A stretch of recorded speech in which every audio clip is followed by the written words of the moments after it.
You don't negotiate with narcissists the same way you would with normal, healthy, reasonable people. On the contrary, you need to put your police hat on and approach them like a detective interrogating a suspect. A detective does not walk into the interrogation room unprepared. They study the suspect's psychological profile first. They ask, when does this person respond? What are their weak points? What incentivizes them? What makes them talk? As the saying goes, know your opponent. You need the same intelligence on your ex. Yes, you've lived with this person. You might think you know them, but I'm going to ask you to take a step back and be a little bit more clinical. This is where astrology can really come in handy. For example, if you want something from a Leo, you need to praise him first. A Scorpio needs to feel respected and in control. If she's a Pisces, the key is to make her feel heard and understood. This is not manipulation, this is strategy.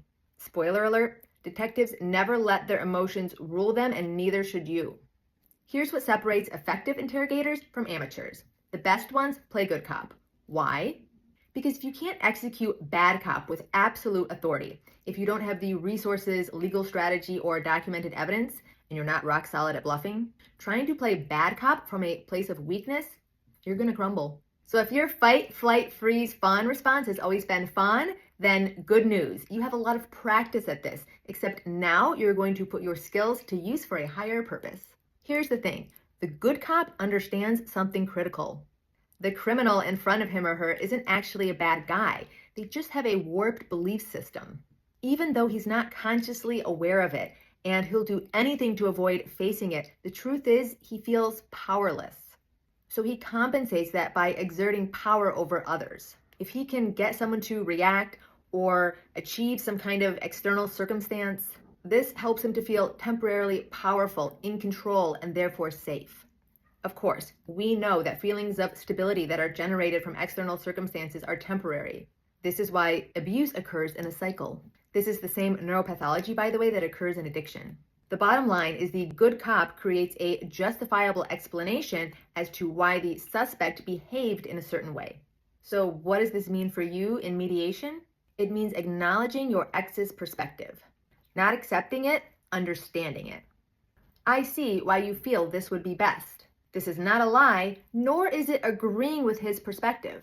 Think about it. Yes, you do see why they feel they should have all of the money and all of the kids.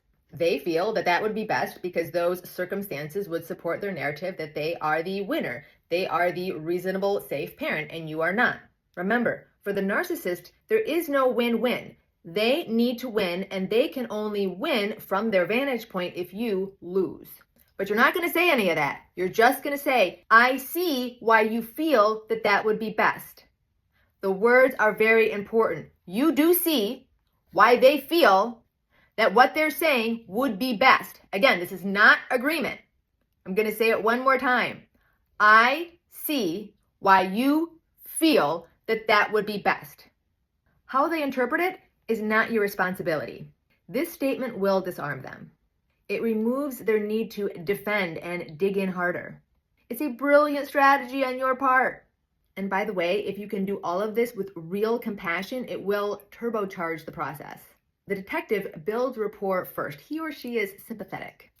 She's not the bad guy, or in this case, the bitter ex. She's the adult in the room. She is safe. She gets it. She makes the suspect feel heard. And once trust is established, then the suspect feels safe to open up.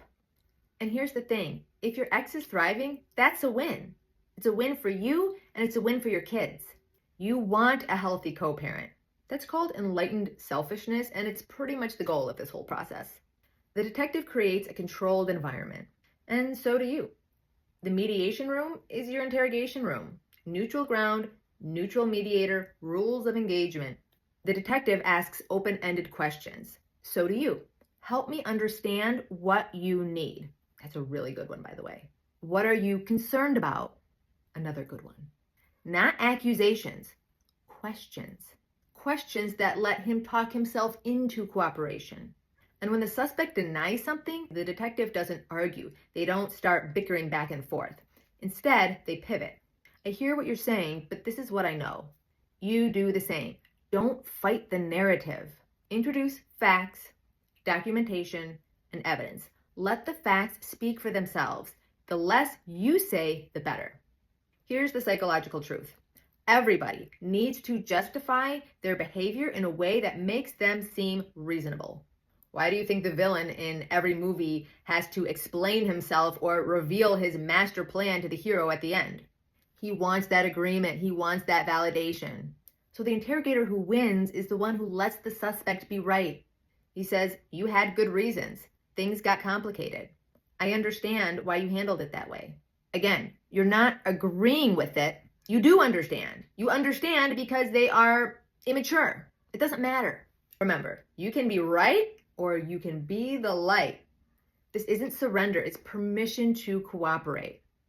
In mediation with your ex, your mission statement needs to be, I'm not here to prove that you're a bad person. I'm here to solve a problem together. And then you hold firm in that. You don't need their agreement. It's about who you are being. I know it can be tempting to play bad cop, but doing so without power backfires every time. The detective who loses his cool and threatens without evidence loses.